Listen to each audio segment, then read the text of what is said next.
Ladies and gentlemen, we interrupt your regularly scheduled programming to bring you this special bulletin. Borderlands, the movie, is out today at the time of this recording, and, well, things aren't going too well. And in another case of, maybe you shouldn't have said that, we have the Borderlands movie director tells viewers to shut their brain off when watching it. I understand when you're out marketing your movie that you can say whatever you want to, but again, like I said, perhaps, just perhaps, you might not want to say the things that you just said. But this little article from GameSpot, the movie adaptation of the video game Borderlands releases in theaters Friday, August 9th. No, that's not exactly correct, because we've gone from midnight showings at Thursday 12, oh no, I guess it would be Friday. No, Friday 12:01 a.m. at midnight. You know what I mean? To having 3 o'clock, 4 o'clock, 5 o'clock showings on the Thursday before. So saying that it releases to theaters on a Friday, no, those days are gone. Just stop. We're going to have movies on Wednesdays from now on, eventually. And director Eli Roth says it's the kind of film where you shouldn't think too much and just sit back and take in the spectacle. The problem with that is when you have a movie based on a video game universe, you're going to have a bunch of fans that are going to be really critical of how you handle that. And shutting off their brains is not exactly something they want to do. Some movies, sure, but you can shut off your brain and just enjoy the ride. We get a lot of those where they're going to be, the critical reception will be split down the middle. We had Fallout TV show, Deadpool, even the Super Mario movies. While all those were fun, were definitely not perfect movies. They could be criticized, picked apart. Some people liked them, some people didn't. But you can't argue that a couple of those movies made $1 billion, but I don't think Borderlands is going to even sniff a profit. Speaking of Deadline, Roth said, quote, "I've always wanted to do something like this that was just like a big, fun, and crazy, where you just shut off your brain, grab a bucket of popcorn, and laugh your ass off." Well, that's all fine and dandy when things make sense. And again, you're basing this off of a rather popular, at least a couple of the games were rather popular, franchise that people are going to want to go see a Borderlands movie. They want to see a Borderlands movie, not apparently what this is. He added that making the Borderlands film allowed him to live out his dream of making a visual and spectacular movie like Fifth Element, Don't You Dare, Escape from New York. How dare you utter the names of those movies while comparing that to Borderlands? No. I will be going to see this movie. I haven't heard anything good about it. Granted, it's mostly from critics, but a few other dependable sources said this is an absolute garbage fest, but I'm going to see for myself. You're on this journey, and each set looks more wild and insane than the next. I love the design of the game. Then why didn't you follow it? Well, I'm speculating, basing this off of other people. Let's see what else he has to say. Roth also noted that he was particularly excited to work with stars Jack Black and Cate Blanchett. Again, having previously directed them in 2018's The House with the Clock in Its Walls. Okay, that's something I'm going to have to write down. In addition to Black and Blanchett, the Borderlands movie stars Jamie Lee Curtis as Tannis and Kevin Hart as Roland. Now, one of the number one complaints that came out was Cate Blanchett and Jamie Lee Curtis, the casting of those characters that they play, not really, it didn't really land well, saying that the actresses were a bit too old for the parts.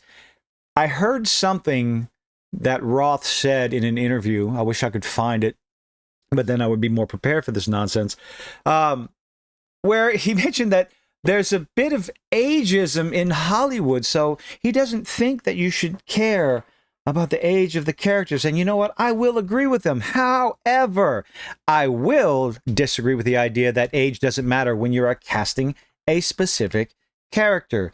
Write a character for that actress. Don't just pull the actress in or the actor for their name alone. Make sure they look the part. And boy, the reviews are in.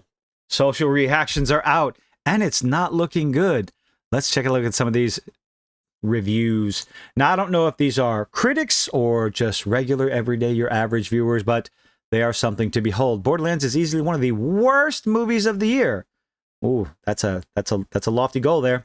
Fans will be pissed off with how much they get the characters wrong, especially Tina. Oh. Casual moviegoers will be unimpressed at how much it feels like a half-baked Guardians of the Galaxy ripoff. Gotcha. Sean Patrick Kelly writes, the social media embargo has now lifted. So you are definitely a critic. A critic. And I can say that Borderlands movie has an exceptional level of detail for those who have played the video game, but I don't know if that's enough to stop people from accusing it of being a Guardians of the Galaxy ripoff.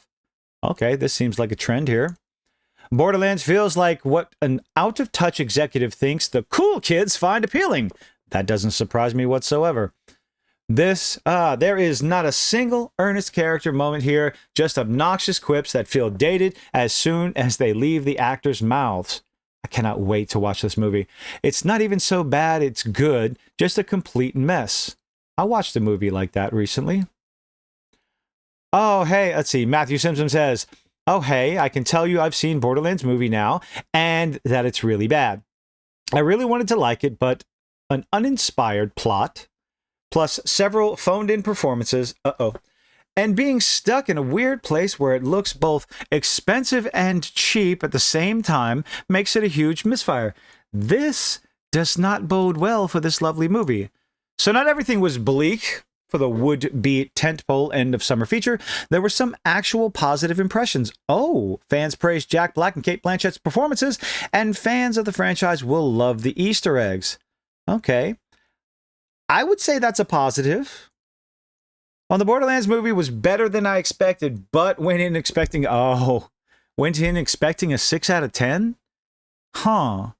That might be too high even for people who aren't familiar with it based on the trailers. The plot is kind of a mess in true Borderlands fashion, but the humor and heart are there. So one person likes the humor and heart, and another person finds it outdated the moment it leaves the actors' mouths. Lots of fan service moments, but ultimately I don't know if it will resonate. Resonate with fans, but maybe not with the normies. Atom from the Atom Reviews. Jack Black's claptrap is the standout of the film. It's a robot.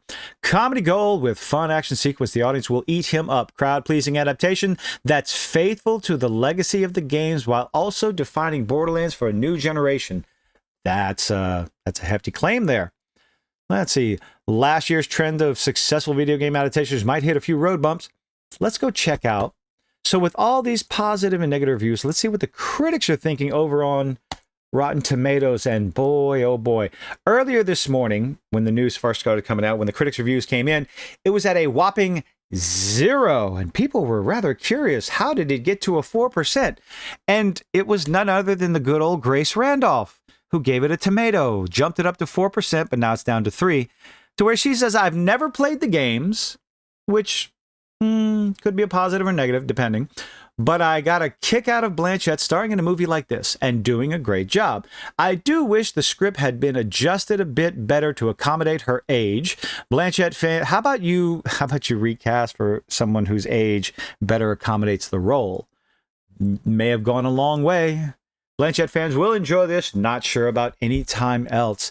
So Grace Randolph came in and totally ruined the 0% critic score. I've said this numerous times. I do not consider a critic's review to hold any salt whatsoever. I look at it and go, oh, okay.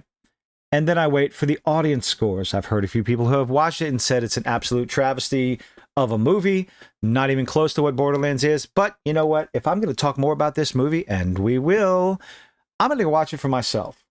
I'll check it out. I've played a little bit of the Borderlands games. I think Borderlands 3, unfortunately, that's the only one, but I might have to rectify that over the weekend. But we'll have to wait and see.